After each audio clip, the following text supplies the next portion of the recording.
So the idea is, get north into me in a persistent way and see what my brain does with that. There's a Wire article about a German guy who built a belt version of this about 4 or 5 years ago. And he claimed after wearing it for 6 weeks that he got an unerring sense of direction, that his brain developed new mapping abilities, and that he felt he could never get lost. And I have not had that experience wearing my anklet. I think frankly it's a little oversold. But you do get a bunch of very interesting experiences.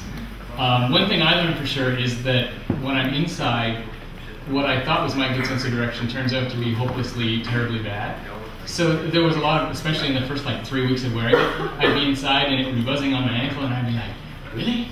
And I'd stand, I do this is called the air dance.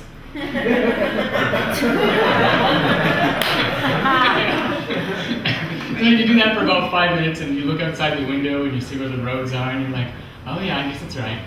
Again, I'm wrong.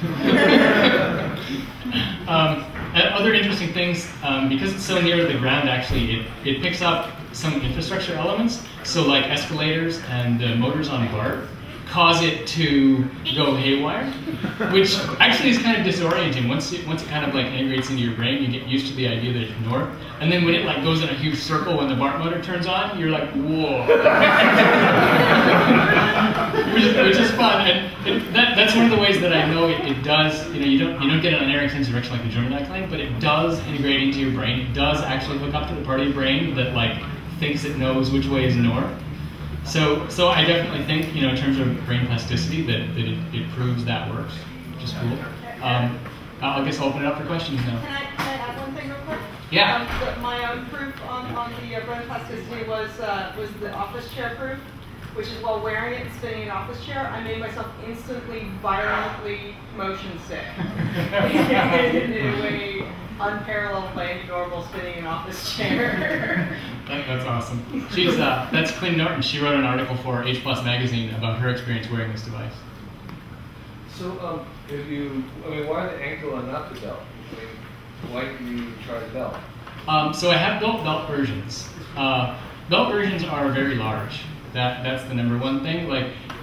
They are 30 inches long, right? So it's enormously huge, and you have to have more motors, and everything just gets more complicated. So I sell kits of this one now, and with an anklet, 8 motors is sufficient. It gets you a 45-degree resolution, and the thing is small. Whereas the belt version, it just becomes huge. That's the number one reason. I have worn the belt version though, and I do think it's a better experience. Your ankle is not quite perfectly round, and things like the tendon on the back of your leg is a numb area. If the motor vibrates exactly on the tendon, you can't usually feel it. So belts are also very good. What other sort of environmental data should we be considering putting into us? I talked to a lot of people about other possible applications, so I can tell you a bunch of stories. The number one thing that's obvious is to hook it up to some kind of a GPS device, and instead of vibrating north, you could either vibrate the waypoints, so it would vibrate on the left side when you're supposed to turn left, and the right side when you're supposed to turn right, or it would vibrate in the direction of the place that you're going, so that as you get closer and closer, it's like, oh, it's moving off forward. I need to turn left sometime soon, or turn right sometime soon, right? Very interesting. I talked to somebody who wanted to do what he called zombie soccer, and the idea was to hook a whole team of people up with these devices and then blindfold them and have them playing out on a field, and the players on the sidelines would be with little remote controls. And the players would march around, every time a bus forward, they'd take a step forward. I think that would be hugely amusing. Probably nobody would ever score though. I think it would be so. Another interesting idea is the idea of invisible mazes. So you program the device and have it, with an indoor presenting system or a GPS device, so that there are walls, and when you walk into a wall, it vibrates, and you need to back out. And so you could slowly discover, kind of haptically where the walls are in this invisible maze, and only you would know what's going on. Can you do the same thing with stereo sound? I actually have built that device. You can do the same thing with stereo sound. I had some trouble getting the in front of you and behind you sounds to work, and if you look up how the brain does that, it turns out it's intricately related to the shape of your ears, which is very bizarre. So I definitely think it's possible. The device I had in the prototype I built was basically just like left and right, and it would work. What about toxic, like carbon monoxide or something like that? So haptically warning you of other things than just normal? You know, the other environmental conditions. That's an interesting idea. Nobody's ever proposed that, but I think it would be interesting. Yeah, I mean, you could imagine like having some kind of sensor on you, and then when it picks up that you're entering an area with more particulates or whatever, that it would step up the vibration and back you out or whatever. It's an interesting idea. Safety equipment.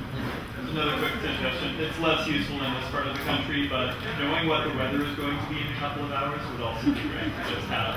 Yeah, that's interesting. So it starts vibrating as you're heading out the door, and you're like, wait, umbrella? Yeah. Put it around your knees. Your knee starts to act up. In the middle there, this person who would never get called on without something. What do you think the limits are on what you can communicate through your ankle? The question is, what do I think the limits are on what can be communicated through the ankle? I think this device actually is getting fairly close to the limits on the ankle. There's 8 motors in here, and you can't pick up how strong each motor is within a certain degree, but I don't think there would be any point increasing the density of motors anymore. Already with this one, people ask me all the time, can't you turn on 2 or 3 of the motors at once? And the answer is really no, because once you turn on more than one of them, the whole thing starts to shake so much that it just feels like your ankle is vibrating. You can't tell anymore what side it's on or what information it's trying to communicate. With the belt one, I do think there's a lot more opportunity for communicating more information. You can have a lot more motors. The prototype I built has 12 motors. I think you could easily go to 16.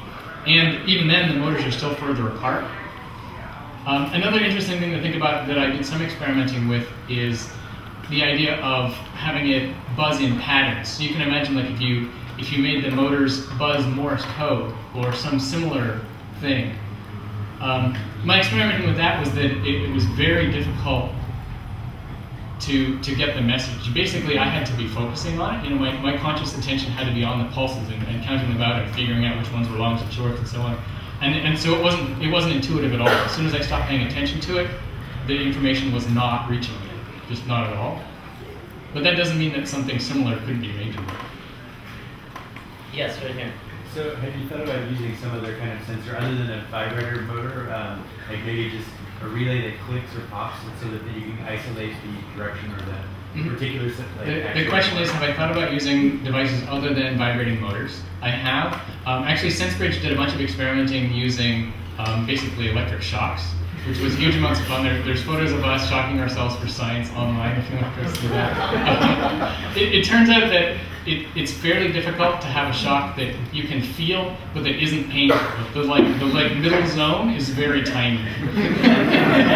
So we kind of abandoned that, but it has been suggested to me to try piezo's. I've not tried that. Another idea I had was to think of having, like, if you had infrared LEDs that you powered fairly highly so you could create like little hotspots. I really want to try this idea. I've not tried it, but I think it could work, especially because really what your skin detects is changes in temperature. So if you turn things on, it ramps up real quick, you'll feel that. Then you can just turn it off or whatever, and you wouldn't feel it anymore. I think it would work. I wonder if you could do anything with audio and bone conduction. The question is whether you can do anything with audio and bone conduction. And it's just an easy audio channel. There's plenty of audio channels other ways. Yeah, I think maybe if you did it somewhere closer than your ankle. I mean, I thought about having a headband version. It could totally work. 2 LEDs. Right here. You mentioned you sell kits. Can you describe or tell us where it? Yeah, the website is sensebridge.com.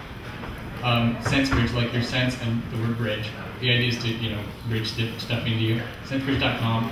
It's a kit right now, so you have to know how to solder. Actually, you have to be a pretty good solderer, because I'll show you on the inside, there's this ribbon cable that you have to take apart and solder in. But I'm working on a product version. There's only just one of me, so it's probably going to be a while, but I am working on a product version. Laura? Yeah, I have a question. So I'm completely deaf where I left here. Really bad. And one of the problems I have is I don't have the three-dimensional hearing. And bone conduction kind of brought this up, but would there be a way that maybe there could be a sensor built in to receive sound and at least create the sense that, hey, there's sound from the left side to give you a I totally think that's possible. Yeah, so the question is, could you use a device like this to replace lost hearing in one ear? And I totally think it's possible. In fact, we had a project at SenseBridge to do what's called eyes in the back of the back.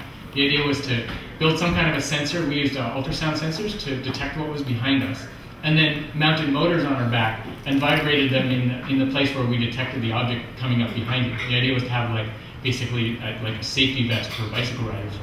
You could adapt a similar thing to yours. I mean, I think I would go with like a headband or something, and it'd probably be pretty dorky, but whatever, this is already pretty dorky. Right here, was there a question? No, okay. Any other questions? Okay, one more. Where can you learn to solder? You can learn to solder at Noise Bridge, where I did all of the work on this. 2169 Mission Street. Thank you so much.